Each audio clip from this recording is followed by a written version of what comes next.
In today's video, we are going to look at 5 decorative embroidery stitches for your slow stitching projects.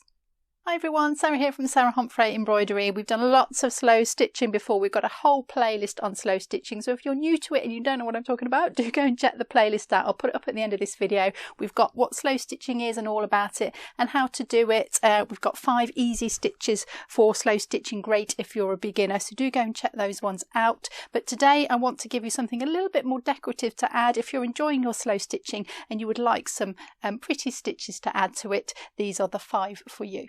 Okay, so I'm going to jump straight in with number 1. I'm just going to mention what I'm stitching on. So this is a cotton background. This is our indigo coloured linen look cotton. Not so easy to say. And I've got some little linen pieces on top that I'm just going to show you the stitches on. And you can use these stitches just over the middle of your fabric. You can do them over the edges where fabrics are joining as well. So you can have a lot of fun playing with this. But I just want to show you the stitches today. And I'm just going to use 6 strands of a stranded cotton. Again, you can use whatever thread you want to use. So I'm going to start with a fly stitch, and I'm going to start off the edge. It's quite nice to sort of come into your stitching and overlap things. It doesn't need to be all neat and tidy. This is slow stitching. We can just have some fun with where we put our stitches. So I've just put a little straight stitch to start it off. Come up on the left. I've gone down on the right. You can go the other way around. If you're left-handed, you might want to come up on the right, go down on the left. And I've made that little loop there. And I'm going to come up at the end of that straight stitch that I started with inside the loop. I'm just going to tension it towards me so it makes that little V shape, and then I finish off the fly stitch by doing that straight stitch again. So it's a straight stitch with a little V shape on it. Then I come up to the left, I'll go down to the right, or right and left, it doesn't matter which, make my loop, come up at the end, that previous stitch there inside the loop, tension it towards me, finish off with my little stitch. Straight stitch there, and I'm just going to carry on like that. I'm not worrying about measuring these with slow stitching. We're just going to be quite freestyle with this. I'm not even going to go in a straight line. I'm going to do a little sort of a little curve down this shape that I'm doing here. So there's my straight stitch. Just enjoy practicing the stitches in the thread and the fabric. Don't worry about measuring and planning and plotting and where are my stitches going to go. Just be quite freestyle with it. So up inside my loop at the end of that previous stitch, tension it towards me, put my little tail on. You can do them closer together if you want to.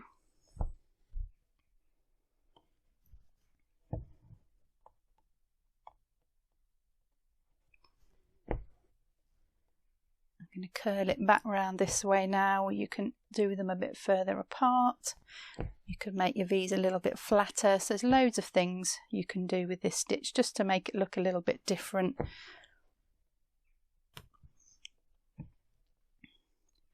Let's do this one nice and close. I'm just going to bend it round a little bit now and come back down here. So nice, super easy one. You can separate them out. You can just do a few.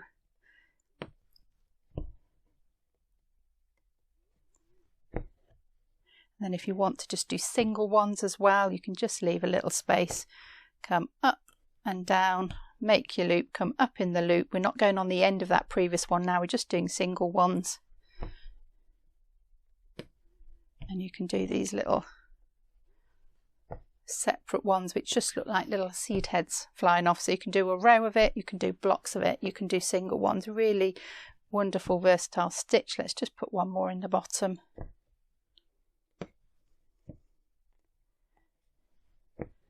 And then that little tail on the end, and then on the back to finish it off I'm just going to weave my needle underneath those stitches I've done to finish the thread off. So the second stitch that I'm going to do is a herringbone stitch, and I'm just starting all my threads with a knot, and I'm just going to put that on the back. I only tend to do that in slow stitching just so we can concentrate on the stitches. And I'm going to go right down the middle of this piece here. So I'm going to do a diagonal stitch. Let's do it a little bit smaller than that. And then I'm going to come back on myself. So I'm in line with the bottom of that. I'm just going to cross that over. And then I'm going to do the same on this side. So come back. And then I cross that over there. And then you can see this herringbone pattern start to form. Don't worry about what's lining up with what. Just make these long stitches, go back, sort of in that gap between those two stitches there, just so this crosses over when you come across it. You can do a great big one and go over there. You can do this wide, you can come over here. So you can make it bigger and smaller. You can do little rows of it. It's quite nice over the edge of a little bit of the fabric as well. If you want to cover a frayed edge on your slow stitching or a raw edge, this is a really good one to do over the edge. You can come over here. I can do little tiny ones if I want to. You can change the size of it, very easy to change the size. If you want to stop and start a new row of it, if you don't want to continue, if you wanted to change your colour, easy to do. Just start again with your diagonal, come back towards where you came out with your first stitch so that that crosses over.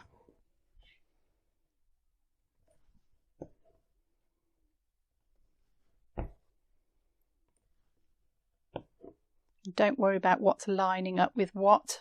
If you did this on a counted fabric, you would probably count the holes so everything's all lined up nicely, but we're slow stitching, so don't worry about that.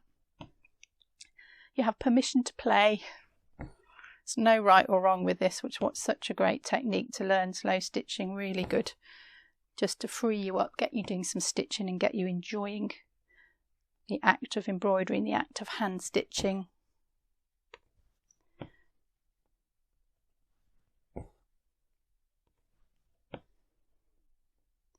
And if you want to go the other way, you can go the other way. Let's go over the edge of that. You can go left to right rather than up or down. You might find left to right easy, or right to left if you're left-handed. So turn your frame around if you want, see if that's easier for you. Let's do the last one here. So that's just on the edge, that's holding down that raw edge. So there we go, just a few different ways that you can use a herringbone stitch. So for the third stitch, we are going to do a feather stitch. This one can look a little bit more complicated at first, but if we do it quite freestyle, you'll find it's not too difficult at all. So I'm going to just come up in the middle of where I want my group of stitches, and you'll see what I mean when I've done a few stitches, and I'm going to come down to the right. You can come level with it, you can come down a bit, it doesn't really matter. I'm going to do a bit so you can see what I'm doing. So we're making a loop, so like we did with our fly stitch, and then we're going to come up inside the loop, and I'm going to tension it towards me. So that part's exactly the same as the fly stitch. If I was doing a fly stitch, I'd finish it off, but I'm going to carry on. So now I'm going to take my needle down on the left hand side, and we create a loop, and I come up in the middle of the loop. So that sort of point where I come up is in between these 2 points. So I came in and out with my thread, tension it towards me. So each stitch is connected to the previous stitch, and I'm just going to go left, right, left, right. So now I'm down to the right, I make my loop, come back up inside my loop, pull it towards me, and I'm just going to do alternate ones like that. So it's not actually too difficult once you get going. It can look more complicated than it is this stitch. And then if you want to, you can do a couple of stitches to the right. So I'll do that one. So instead of going back to the left, and I'm going to carry on to the right, I can go over the edge of my fabric. I like stitches in slow stitching that you can cover the edges with, just makes a little bit more interest when you layer your different fabrics up. And now I can go to the left. And I could do another one to the left. You can go as many times as you like, left and right. And then just to finish off this, it's not stable if you leave the thread on the top, because that loop can move. So what you need to just make sure you do when you finish the stitch is just stitch down the other side of that there. So you're just going to hold that loop in place with your last stitch. There we go, nice and secure. So that one is a feather stitch. Okay, for stitch number 4, I'm going to do some eyelets. Now I love eyelets, really versatile stitch, and they're just single stitches. We're not going to join them together, and it's just making a little circle with some straight stitches. So I'm going to call that as my center of my circle, and I'm coming up on the outside. I'm going to go down in the center. So it's going down the same hole each time. I'm just going to work my way around in a circle, do one after the other, don't hop around to the other side because then the centre of the hole closes up and you can't get your needle down it. So work round in a circle, doesn't matter if you go clockwise or anti-clockwise. And I can make them different lengths, they don't have to be the same length. They don't have to be equally spaced, I can do them close together. I can do a big long one wide apart.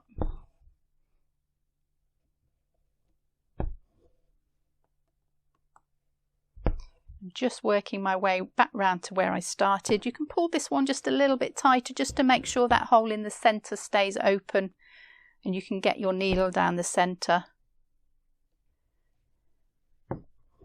So that's one eyelet, and then to start my second one, decide where you want the centre to be. I'm going to put it there. Go around the other way now. And again, this one is good for the edges of the fabric. If you want to secure a little bit of fabric down somewhere, put an eyelet on it. If you don't want a whole row of stitching, these individual ones are really lovely to do. You can do them in variegated threads. They look lovely in variegated threads because as you work around the circle, you get all those different colours coming out. So you can go right off the edge of the fabric there, but I'm not doing anything different. Just carry on round. And then you can also do half ones, which are really nice. So if you just wanted one on the edge, but you didn't want to go all the way around, still pick your centre, but we're just going to do it half now. So half the number of stitches, and we're going to stop when we're opposite that first one. And these can be really nice on the edge of something. You can have it along the edge of your embroidery and you can just have them all fanning out. Look really beautiful and quite a different sort of look from the whole eyelet. You can make these little fan shapes. So when I'm opposite that first one, I'm going to do another straight stitch into the hole, and then I'm just going to leave it like that, and then we've just got the little half one to make that really beautiful fan shape. So a lovely stitch, really versatile. You can dot it around, different sizes, different colours, and you can have a lot of fun with this one. So the last one that I want to show you is a double woven stitch. So this consists of doing two processes. So the first one is to do a back stitch. So I've just done a little bit here, and you're just going to come up ahead of where you want, where the end of your row is, and then I'm going to come back down the end of that previous stitch. So I'm doing a back stitch. So I'm not going forward with my stitch. I'm not going in this direction. I'm going backwards. So I come up ahead of myself. And then I take the needle down back in the end of that previous stitch there. And you can wiggle it around. You can do any shape you want. You can do straight lines. You can do squares. You can do circles. You can just do nice gently curving lines like I'm doing here. So whatever shape you like, letters you could do, that's really nice. I love back stitch. It's one of the most versatile stitches, and then you can do so many other things with it. So I'm just going to take it off the bottom here, and then I'm going to show you how to do the weaving. So I'm going to do two lots of weaving, and I'm going to do two different colours so that you can see what it does. You can do it all in one colour if you want. You can do it in two colours, or you can do it in three colours. You choose which you want to do. And I brought my thread out right at the end of my back stitch there, and I'm just going to weave underneath. So if you can put your thread in a tapestry needle, that will help you. So that means the needle won't get caught up in the threads, because we're just going to go over and under this. We're not going through to the back of the fabric till we finish off the thread. So a tapestry needle will help, and I'm going to go underneath that first stitch. It doesn't matter if you go left to right or right to left when you start. What you're going to do for your next one is go back in the same side you came out of. So I'm going back from left to right. Don't pull it too tight, or that weaving will disappear. Then I'm going to go back from right to left. I'm just going to do that all the way down, and you can see that light pink thread. It's making this beautiful sort of textured edge to it. Really lovely if you want a straight line but you want it to be a little bit more decorative. You want a line down something, just add in a little bit of weaving, and you can weave other stitches as well. You can weave a running stitch, you can weave a chain stitch. So this is suitable for lots of different stitches, but I'm just going to show you with the back stitch. So just back and forth, not pulling too tight on that tension or it'll all disappear. I'm not going through to the back, and just going underneath the stitches, so try not to let your needle catch and catching that thread.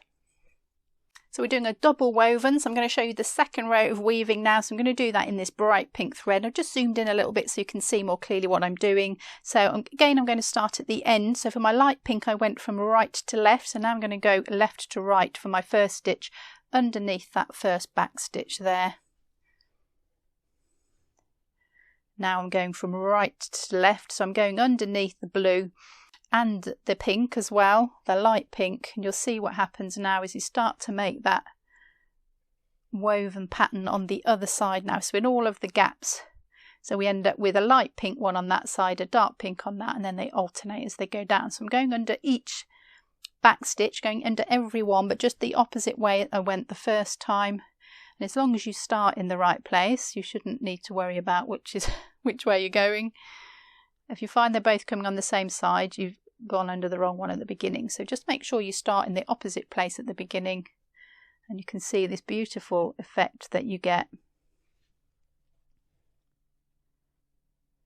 just under each one, and you get this gorgeous effect. So you can go the same colour if you want and get the beautiful kind of lacy band, or you can mix your colours up. You could try it in the variegated and see what colours that gives you.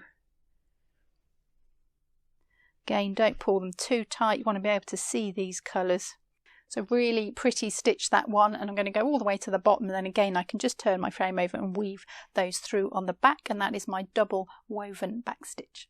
So that's 5 easy, beautiful stitches for you to add to your slow stitching projects. If you want to know more about slow stitching, you can check out this playlist up here. And if you want to try some more stitches, we've got our beautiful stitch sampler playlist as well, with lots of different stitches for you to have a go at. You can check that out down here. If you've enjoyed this video, give it a thumbs up. I'll see you next time.